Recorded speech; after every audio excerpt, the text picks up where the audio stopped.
बिस्मिल्लाहिर्रहमानिर्रहीम। अस्सलामुअलैकुम नाजरीन, आज मैं आपके लिए एक सच्ची और खौफनाक कहानी लेकर आई हूँ। लेकिन इससे पहले कि मैं कहानी शुरू करूँ, जो लोग हमारे चैनल पर नए हैं उनसे गुजारिश है कि वो हमारे चैनल कहानी महल को सब्सक्राइब कर लें, ताकि आपको हमारी इस तरह की दिलचस्प कहानियां बर वक्त मिलती रहें। ये कहानी इस्लामाबाद के एक इलाके की है। मैं कुछ वक्त पहले अपने किसी करीबी दोस्त के यहाँ गया हुआ था, जो कि इस्लामाबाद में रहता था। वो घर, वो इलाका, वो आबो हवा बहुत दिलकश मनाजिर पेश करता है। 5वीं मंजिल पर मौजूद उस 5 मरले पर बने फ्लैट में 2 हवादार कमरों के अलावा एक टीवी लाउंज था, जिसके दूसरी तरफ छोटी सी गैलरी थी, जिसमें चंबेली के मुरझाए फूलों के अलावा गुलाब के मुर्दा फूल भी थे। सामने का मंजर इतना हसीन कि वहां से हटने पर दिल को लालच देना पड़े। तेज हवा के साथ झूमते दरख्तों की डालियां मानो कदम बढ़ा रही हों एक दूसरे की जानिब। ये घर सच में बहुत हसीन था, मगर ऊपर आते हुए जो वीरान सीढ़ियां मुझे दिखती थी उन पर अजीब बदबू थी, जबकि वो सीढ़ियां दिखने में साफ नजर आती थी। मैं गैलरी में खड़ा सिगरेट सुलगा रहा होता था, इन सीढ़ियों के मंजर को रद्द करने की हर मुमकिन कोशिश कर रहा था, और इस कोशिश में खासा कामयाब भी रहा। मेरे दोस्त के वाले साहब ने यह मकान कुछ रोज कबल ही खरीदा था। दरअसल उनका काम ही यही था। वो पुराने बने मकान खरीद कर उसकी रेनोवेशन करवाते हैं और फिर उस मकान को महंगे दाम फरोख्त कर देते हैं। ये घर भी इसी काम के सिलसिले में खरीदा गया था। इसका काम भी आज रात से ही शुरू होना था। मेरा वहां जाना किसी काम के गर्ज में शुमार नहीं था, बल्कि मुझे तैमूर ने इसीलिए बुलाया था कि इस रात वो मजदूरों के साथ अकेला था। ये रात उस घर में पहली रात थी और मैं तैमूर को कंपनी देने तैमूर के इसरार पर ही वहां गया था। ये घर काफ़ी बेहतर हालत में था। मुझे इसमें ज़्यादा खर्च नज़र नहीं आ रहा था। दरवाजे बंद होने के काबिल थे, बस कमरों में लगी खिड़कियां और अलमारियां मुरम्मत मांग रही थी। एक दरवाज़ा जिस पर मेरी ताज़ा निगाह पड़ी थी, वो टीवी लाउंज में कोने पर गालिबन स्टोर था। इसमें दाखिल होते ही मुझे घर में मौजूद गैर इंसानी मखलूक का एहसास हुआ। इस कमरे के सामने वाली दीवार बुरी तरह जख्मी थी। मेरे गौर करने पर मुझे मालूम हुआ जैसे इसमें हर तरफ कीलें ही कीलें खुबी हैं और बाद में किसी औजार की मदद से निकाली गई हों। मैं इस दीवार में मगन था कि अचानक दोस्त चाय ले आया। उसकी आवाज़ से मैं चौंक गया। मैंने एक हाथ से कप पकड़ते हुए दूसरे हाथ की पहली उंगली से इशारा करते हुए तैमूर को आहिस्तगी से कहा, यार ये दीवार देखी है तूने? तैमूर ने कहा, हाँ ये ख़राब है, कल तक मजदूर इसे ठीक कर देंगे। जिस पर मैंने जवाब दिया, मैंने आज तक ऐसी दीवार नहीं देखी। हाँ मगर सुन रखा है कि जो लोग काला इल्म करते हैं वो दीवार पर स्टील की कीलें। तैमूर ने मेरी बात काटते हुए कहा, अब रात के इस पहर मैं तेरी भूतों वाली फिलॉसफी सुनने के मूड में बिल्कुल भी नहीं हूँ। ये बात कहकर वो मुझे वापस गैलरी में ले गया। इस घर में इस वक्त हम 4 लड़के थे, जिनमें से 2 काम वाले लड़के थे जो कमरे में लगी जाली के दरवाजे वेल्ड कर रहे थे। तैमूर मेरी बात सुनने को राजी नहीं था और मैंने भी हल्के फुल्के इसरार के बाद खामोशी को ही बेहतर समझा। सब अपने अपने कामों में लगे थे कि अचानक किसी ऐलान की आवाज़ आई। मैंने पहले तो इग्नोर किया, लेकिन ऐलान के आखिर में किसी की वफात का जिक्र सुनकर मेरे कान खड़े हो गए। मुझे मालूम नहीं क्यों कमरे से निकलकर गैलरी में ऐलान की आवाज़ सुनने चला गया। मैं पहले ही इस घर की पुरस्रारियत पर खौफसदा सा था। ऐलान फिर से हुआ, जिसे सुनकर मेरे रोंगटे खड़े हो गए, क्योंकि उस ऐलान में तैमूर वल्द अली अकबर का नाम था और जो पता बताया गया वो वही घर था जिसमें हम मौजूद थे। मैं खौफ के मारे कांपने लगा और भागता हुआ तैमूर के पास गया। मेरी बात सुनकर उसने जवाब दिया, तलहा तेरा दिमाग तो ठीक है, आज हो क्या गया है तुझे? मैंने उसकी बात काटी और कहा, मेरा दिमाग जगह पर है, मेरे कान नहीं बजते, तो मेरी बात मान और यहाँ से चल। तैमूर ने मेरी बात सुनकर कहा, ऐलान हुआ है, कुछ मैंने भी सुना है, लेकिन समझ नहीं आई। वेल्डिंग की आवाज़ तेज थी। मैंने हर कोशिश की और फिर हार मान कर एक जगह बैठ गया, क्योंकि अब वो मजदूर भी मुझ पर हंसने लगे थे। हम इन्हीं बातों में लगे थे कि वही बदबू हम सब ने सूंघी। उसी की शिद्दत इस कदर बढ़ी कि हम सब गैलरी की तरफ सांस लेने के लिए चले गए। मैं फिर कुछ कहने लगा तो तैमूर ने जैसे समझ लिया कि मैं कुछ कहूँगा, लिहाजा उसने मेरी बात मेरे मुंह में ही रहने दी। इस घर में गुजारा जाने वाला एक एक पल मुझे खुद के अंधेरों में ले जा रहा था। अब मुझे इस घर की खूबसूरती में कोई दिलचस्पी नहीं रही थी। وہ ہوا جو میں محسوس کر رہا تھا، اب مجھے اس کی آواز میں بھی خوف کی دھن بجتی سنائی دے رہی تھی۔ جن درختوں کی ٹہنیاں مجھے جھومتی دکھائی دے رہی تھیں، اب وہ بھی بلاؤں کے عکس جیسی محسوس ہونے لگی تھیں۔ ہم میں سے کسی کا بھی بیان نہیں مل رہا تھا۔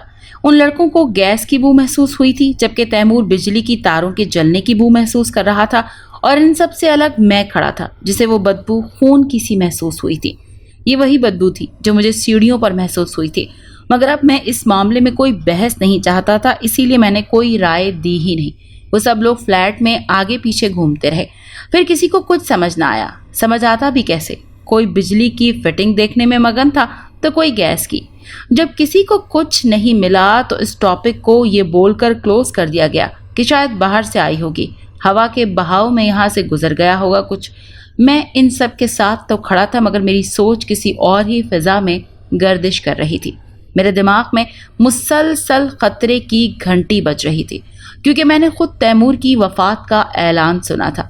میری گھبراہٹ میں اضافہ ہو رہا تھا اور میں اپنے چہرے کے تاثرات چھپانے کی ہر ممکن کوشش کر رہا تھا۔ جب میں نے اس اعلان کے بارے میں سوچنا شروع کیا تو مجھے اپنے دوست پر بھی یقین نہیں آ رہا تھا۔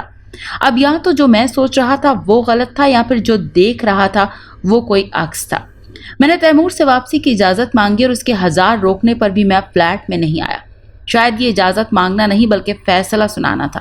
تیمور دروازے تک میرے پیچھے آوازیں لگاتا ہوا آیا، لیکن میں فیصلہ کر چکا تھا۔ فلیٹ سے باہر نکلتے ہی وہ پراسرار بدبو ناک سے ہوتی ہوئی میرے دماغ کے آخری رگ تک جا بسی۔ یہ وہی بدبو تھی جسے اندر کوئی پہچان نہیں پایا تھا۔ وحشت میں ڈوبی وہ ماتمی سیڑھیاں جن سے گزرتے وقت میری کیفیت کسی عجیب خوف کے حصار میں تھی۔ مجھے اپنے کاندھوں پر وزن محسوس ہونے لگا اور واپسی کو بڑھتا ہوا ہر قدم 100 کلو کا لگ رہا تھا۔ اس جگہ کی ہوا میں عجیب بھاری پن تھا۔ میں بس کسی طرح گاڑی تک رسائی چاہتا تھا۔ ایک اور چیز جو مجھے خوفزدہ کر رہی تھی وہ میرے گرد موجود اس بلڈنگ کی رہائشی لوگ تھے جو مجھ پر عجیب وحشتناک نظر سے دیکھ رہے تھے۔ ان لوگوں کی نظریں مجھے کسی بھوکے گدھ کی طرح دکھ رہی تھیں۔ میں جس بھی اپارٹمنٹ کے سامنے سے گزرتا اس کے دروازے میں ضرور کوئی نہ کوئی کھڑا مجھے گھور رہا ہوتا۔ وہ لوگ بہت عجیب تھے، مردہ چہرے والے۔ وہ سب نہ جانے کیوں مسکرا رہے تھے مجھے دیکھ کر، اور ان کی مسکراہٹ بھی غیر انسانی محسوس ہوتی تھی۔ مجھے اس سب سے خوف آنے لگا تھا۔ میں نے ان لوگوں کی پلکیں جھپکتی نہیں دیکھی، عجیب پھٹی ہوئی آنکھیں تھیں۔ مجھے اس جگہ کچھ بھی نارمل نہیں لگ رہا تھا۔ آخر کار کسی طرح میں نیچے پہنچ ہی گیا۔ نیچے پہنچ کر مجھے ایک اور جھٹکا لگا جب میں نے اپنی گاڑی کے بانٹ پر ایک چھوٹی بچی کو بیٹھے دیکھا۔ میرے قدموں کی آہٹ سے وہ گاڑی سے اتری اور میری طرف آنکھیں پھاڑ کر دیکھنے لگی۔ وہ بچی اپنے حلیے سے بھیک مانگنے والی معلوم ہوتی تھی۔ میں نے اسے کوئی بات نہیں کی اور نہ ہی اس نے مجھ سے اب تک کچھ کہا تھا۔ میں گاڑی میں بیٹھا تو وہ ساتھ کھڑی ہو گئی اور بس اتنا ہی بولی کہ واپس مت آنا۔ میں کچھ بولتا اس سے پہلے وہ لڑکی غائب ہو چکی تھی۔ اس منظر نے میرا خون خشک کر دیا۔ مجھے اپنی چھاتی میں دھڑکتے دل کی آواز کانوں تک محسوس ہونے لگی تھی۔ میرا وجود اس گرم موسم کے باوجود سردی سے کپ کپانے لگا تھا۔ میرے پیر بے جان ہو گئے جیسے خون ہی جم گیا ہو۔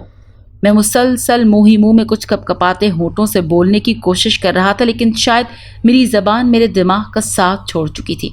یہ سب ایک ہی لمحے میں میرے ساتھ کئی بار ہوا تھا۔ نہ جانے کب میرا جسم میرے دماغ کے قابو میں آیا اور میں نے گاڑی چلانا شروع کر دی۔ میں کسی طرح گھر پہنچنے میں کامیاب ہو گیا اور خود کو زندہ دیکھ کر خوش تھا، لیکن میرا سر بھاری ہو گیا تھا۔ میں گاڑی سے اترتے ہی لڑکھڑا کر گر گیا۔ شاید میں گرتے ہی بے ہوش ہو گیا۔ نہ جانے کتنی دیر میں ایسے ہی بے ہوش پڑا رہا، لیکن جب میری آنکھ کھلی تو میں نے اپنے آپ کو اپنے گھر کے بجائے اس منحوس فلیٹ میں پایا جس کا نمبر D66 تھا۔ میرا سر درد سے پھٹ رہا تھا۔ میری آنکھوں کے سامنے آنے والا ہر عکس دھندلا تھا۔ میں خود کو اس بات کی تسلی دینے کی ہر ممکن کوشش کر رہا تھا کہ جو میں دیکھ رہا ہوں یہ میرے دماغ کا ہی خلل ہے۔ یہ کیسے ممکن ہو سکتا ہے کہ جہاں سے میں سر پر پیر رکھ کر بھاگا تھا اب وہیں آ گیا ہوں۔ میں اسی اسٹور نما کمرے میں ہاتھ پھیلائے زمین پر پڑا تھا۔ میرے سامنے وہی زخمی دیوار تھی اور میرا سر دروازے کی طرف تھا۔ میرا سر کسی نرم چیز پر پڑا تھا جو کہ تکیہ نہیں تھا۔ میرے سر اٹھانے پر تیمور کی آواز میرے کانوں میں پڑی جس سے مجھے اپنے پیچھے تیمور کی موجودگی کا احساس ہوا۔ میں بے بس ہو چکا تھا۔ اب جو بھی میرے ساتھ ہوتا مجھے منظور تھا۔ تیمور مسلسل مجھ سے باتیں کر رہا تھا، مگر میرا دماغ کسی اور گنگا میں غوطے کھا رہا تھا۔ शायद मैं अब अपनी मौत के इंतजार में था। तैमूर ने मुझे हिलाया। अब मुझे उसके अल्फाज समझ में आने लगे। तैमूर? तलहा जवाब क्यों नहीं दे रहा? ओए, तू ठीक तो है? मैंने खुद को हल्का महसूस किया तो उठकर बैठ गया। तैमूर ने बताया कि जब वो चाय लेकर पहुंचा तो मैं बेहोश मिला, जबकि मेरा दिमाग कुछ और ही कहानी सुना रहा था, जिसका जिक्र मैं पहले ही कर चुका हूँ। तैमूर के सहारा देने पर मैं उठ तो गया, लेकिन मैं अभी भी यहाँ रहना नहीं चाहता था। शायद जो कुछ भी मैंने देखा वो एक भयानक ख्वाब था, जिसका हकीकत से कोई ताल्लुक नहीं था।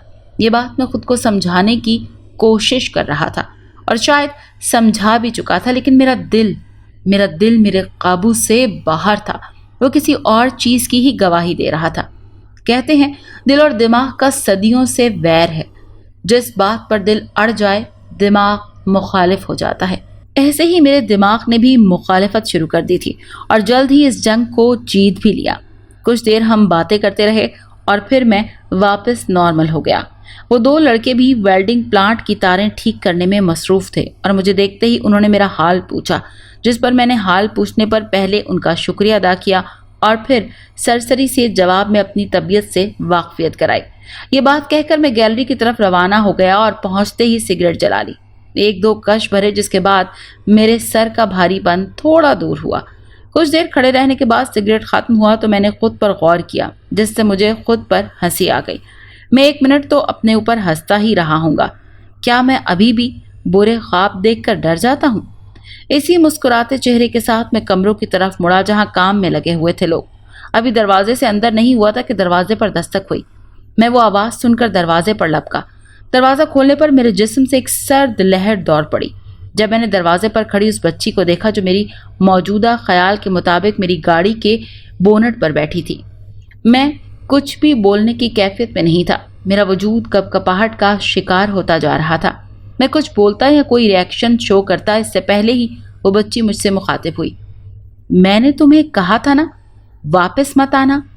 मैं कुछ बोलता इससे पहले ही वो बच्ची मेरा हाथ थाम चुकी थी। मुझे कुछ समझ नहीं आ रहा था कि मेरे साथ हो क्या रहा है। वो बच्ची मुझे फ्लैट D666 में वापस ले गई। उस बच्ची को देखते ही मुझे वो मनहूस बदबू महसूस होना शुरू हो गई थी। मैं बहुत खौफजदा हो चुका था। मैंने अपना हाथ उस बच्ची के हाथ से छुड़ाने की कोशिश की, लेकिन उस छोटी सी बच्ची की गिरफ्त इतनी मजबूत थी कि मैं नाकाम रहा। मैंने हाथ झटकने की भी बहुत कोशिश की, लेकिन इन झटकों का उस बच्ची पर कोई असर ही नहीं हुआ। आखिरकार वो मुझे कमरे के दरवाजे तक ले आई। मैंने तैमूर को आवाज़ दी, लेकिन मेरे हलक से आवाज़ नहीं निकली। मैंने कई आवाज़ें दी, चीख चीख कर दी, मगर मेरी आवाज़ ने मेरे गले का साथ नहीं दिया। आखिरकार वो बच्ची मुझे कमरे तक ले आई, जिसके बाथरूम में मुझे जमे हुए खून के कतरे मिले, जिन्हें देखकर मैंने चीखने की कोशिश की, मगर हलक से आवाज़ नहीं निकली। उस रात मैं कई बार उस कमरे में आया, मगर एक बार भी बाथरूम नहीं गया। वहाँ जाना तो दूर, मैंने अब तक उस कमरे के बाथरूम की कुछ देर पहले शक्ल भी नहीं देखी थी कि वो अंदर से कैसा है।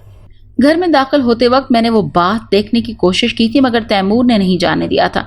उसके मुताबिक वो बाथरूम लॉक है। सफ़ेद टाइल पर जगह जगह जमा हुआ खून पड़ा था। जब मेरी नज़र कमोड पर पड़ी तो मेरा दिल मुंह को आ गया। उस बंद कमोड के ऊपर पड़े मेरे हाथ के मिट्टी जितने दिल को देखकर मेरी आंखों के सामने अंधेरा छा गया।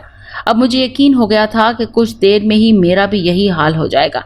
बाथरूम की दूसरी तरफ एक और दरवाज़ा बना हुआ था जो कि एक अलग गैलरी को जाता था। ये गैलरी भी मैंने अभी देखी थी। गैलरी में पहुंचकर वो बच्ची रुक गई और मेरा हाथ छोड़ दिया। जब मेरी नज़र मेरी कलाई पर पड़ी तो उस कलाई पर उस बच्ची की उंगलियों के निशानात छपे हुए थे। मैंने एक नज़र उस बच्ची को देखा तो सामने देखता ही रह गया। जब मैंने सामने देखा तो मुझे तैमूर की लाश के साथ उन मजदूरों की भी लाशें नजर आईं। उन तीनों को बुरी तरह मारा गया था। ये सब देखकर मुझे उस बदबू की तो समझ आ गई, लेकिन अभी भी मैं ये सब देखकर भी सवालात के कटहरे में खड़ा था। मैं कुछ भी बोलने से कासिर था। मेरी ज़बान बेजान महसूस हो रही थी। अभी ये कुछ चल ही रहा था कि किसी ने पीछे से मेरा नाम पुकारा। मेरे पीछे पलटने पर मुझे वही सब लोग नजर आए जो मुझे गिद्ध की तरह घूर रहे थे। इस बार उन सब की शक्लें मुझे पहले से ज्यादा भयानक नजर आ रही थी।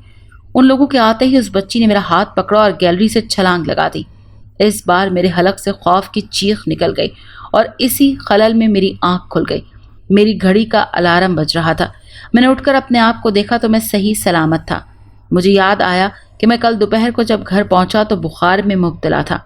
घर वालों ने पड़ोस से रोज आंटी को बुला लिया, जो कि पेशे से एक डॉक्टर थी। रोज आंटी ने मुझे बाजू पर इंजेक्शन लगाया और कुछ मेडिसिन दी, जिनके बाद मैं सो गया और शायद अब उठा था। नींद से जागने के बाद इस वक्त मैं खुद को हल्का फुल्का महसूस कर रहा था। मैंने घड़ी में जब टाइम देखा तो वो सुबह के 6 बजा रही थी। वक्त देखते साथ ही मेरी नज़र तारीख पर गई, जो कि 6 महीने की 6 तारीख दे रही थी। वक्त और तारीख मिलाकर 666 बनता था। अभी मैं यही सोच रहा था कि मेरे फ़ोन की घंटी बजी। फ़ोन देखा तो अकबर अंकल का फ़ोन था। अकबर अंकल तैमूर के वालिद साहब थे। मैंने कॉल उठाई तो सलाम दुआ के बाद उन्होंने मुझसे पूछा, तलहा बेटा, तैमूर आपके साथ तो नहीं है? जिस पर मैंने हंसकर कहा, जी अंकल, मेरी आंख खुलने से पहले तक मेरे साथ ही था। जिस पर अंकल ने संजीदगी से बात करते हुए बताया कि उन्होंने तैमूर को 4 दिन पहले इस्लामाबाद भेजा था, किसी फ्लैट की मेंटेनेंस के सिलसिले में। अब उसका फ़ोन बंद आ रहा है। मुझे लगा शायद आपको इस बारे में कुछ मालूम होगा। अंकल की बात सुनकर मैं 1 मिनट के लिए सोचों में गुम हो गया।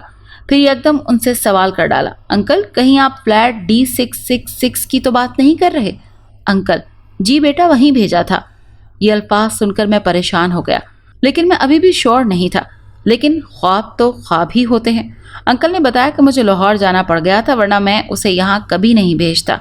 बहुत सुस्त है तुम्हारा दोस्त। मैं अंकल की बातें तो सुन रहा था, लेकिन मेरा दिमाग कहीं और मसरूफ था। मुझे अंदाज़ा नहीं हुआ कि कब उन्होंने कॉल काटी। इन्हीं सोचों में मेरा ध्यान मेरे बाएं हाथ की कलाई पर पड़ा। तब मुझे उस ख्वाब की सच्चाई पर यकीन हो गया। मैं अपने हाथ पर उस बच्ची की गिरफ्त के निशान देखकर बौखला गया था। मैं पसीने में नहाया हुआ था। ये सब कैसे हो सकता है? क्यों हुआ? मेरे साथ ये क्या हो रहा है? ये तमाम सवालात मेरे दिमाग को खाते जा रहे थे।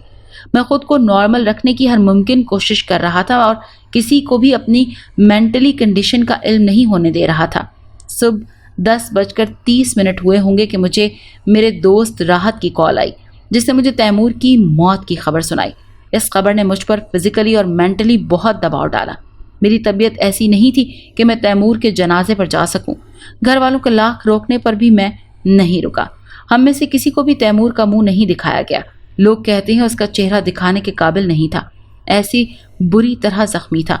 मैं अभी वहां पहुंचा ही था तो मोहल्ले की मस्जिद में उसकी नमाज के जनाजे का ऐलान हुआ। ये ऐलान, ये आवाज़, ये लहजा मैंने D666 में पहले ही सुन लिया था। जनाजे पर आए लोगों के और अहले इलाका के मुताबिक तैमूर को डाकुओं ने मारा है।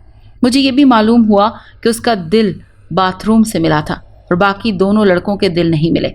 इस सब से फ्री होकर हम जब वापसी के लिए रवाना हुए तो मैंने राहत को गाड़ी D66 की तरफ मोड़ने को कहा। राहत वो वाहिद लड़का था जिसे मैंने सब कुछ बता दिया था। राहत ने हिफ्ज कर रखा था और इन चीज़ों पर यकीन भी रखता था। राहत ने मुझे ये ख्वाब किसी के भी साथ शेयर करने से मना कर दिया था। हम उस बिल्डिंग के नीचे खड़े थे, लेकिन फ्लैट में नहीं गए। मैंने अब खुली आंखों से D666 की गैलरी में उस बच्ची को देखा, लेकिन अब मुझे उससे कोई खौफ नहीं आया। राहत के मुताबिक उस बच्ची ने मेरी जान बचाई थी, फ्लैट से छलांग लगवाकर। उस बच्ची को सिर्फ मैं ही देख सकता था। इस बात को महीना हो गया है। अब मैं बिल्कुल तंदुरुस्त हो चुका हूँ। राहत और मैं उस फ्लैट की रियलिटी पर सर्च करते रहे और फिर हमें मालूम हुआ कि 666 शैतान का नंबर होता है और D666 का मतलब डेविल 666 बनता है। उस फ्लैट में कुछ लोग काला इल्म करते थे और उस नापाक इल्म के लिए उस नाम के फ्लैट यानी D666 से बेहतरीन कोई जगह नहीं थी। और इन मजदूरों ने उस दीवार में लगी कीलें निकाली थी जो उनकी मौत का सबब बनी। उस बच्ची के बारे में कुछ मालूम नहीं हो सका कि वो कौन थी, कहाँ से आई थी, मुझे वो ख्वाब क्यों आया, और ये कि उस बच्ची ने मेरी मदद क्यों की थी, और ये कि अगर तैमूर मर चुका था तो मैं किसके साथ था और उन्होंने मुझे नुकसान क्यों नहीं पहुंचाया। ये वो सवालात हैं जिनके जवाब मुझे अब तक नहीं मिले। अगर आपको ये कहानी अच्छी लगी है तो इसे लाइक कीजिए और हमारे चैनल कहानी महल को सब्सक्राइब कीजिए। और हाँ, अगर आपके किसी दोस्त, रिश्तेदार या बहन के साथ खुदा न खास्ता इस तरह का कोई भी वाकया पेश आया है तो हमें कमेंट सेक्शन में उसके बारे में जरूर बताइए।